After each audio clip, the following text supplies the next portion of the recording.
1917లో అన్నా బెసెంట్ ఐఎన్సీకి అధ్యక్షత వహించింది. ఈ సమావేశం కోల్కతాలో జరిగింది. ఈమె ఐఎన్సీకి అధ్యక్షత వహించిన మొట్టమొదటి మహిళ.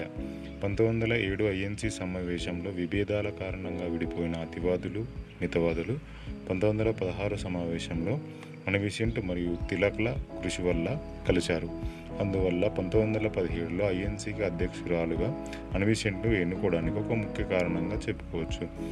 అదే 1916 ఐఎన్సీ సమావేశంలో మరో సంఘటన జరిగింది. రాజ్యాంగ సవరణ విషయంలో ముస్లిం లీగ్ మరియు కాంగ్రెస్ ఒక ఒప్పందాన్ని చేసుకున్నాయి. అదే లక్నో ఒప్పందం. అన్నా బెసెంట్ గారిని గ్రాండ్ ఓల్డ్ లేడీ ఆఫ్ ఇండియాగా పిలుస్తారు. ఈమె 1916లో మద్రాసులో హోమ్ రూల్ లీగ్ని స్థాపించింది.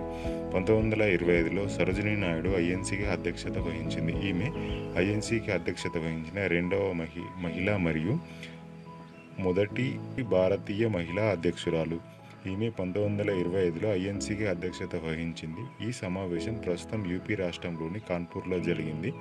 అలాగే 1947లో ఈమె యూపీ రాష్ట్రానికి గవర్నర్గా పనిచేసింది. ఈమెను ద నైటింగేల్ ఆఫ్ ఇండియాగా పిలుస్తారు.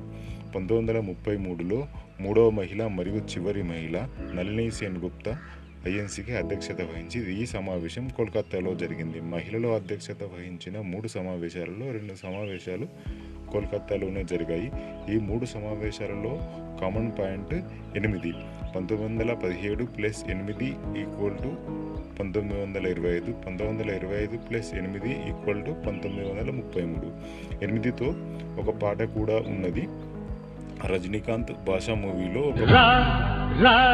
రామయ్య 8లో లోకముంది రామయ్య.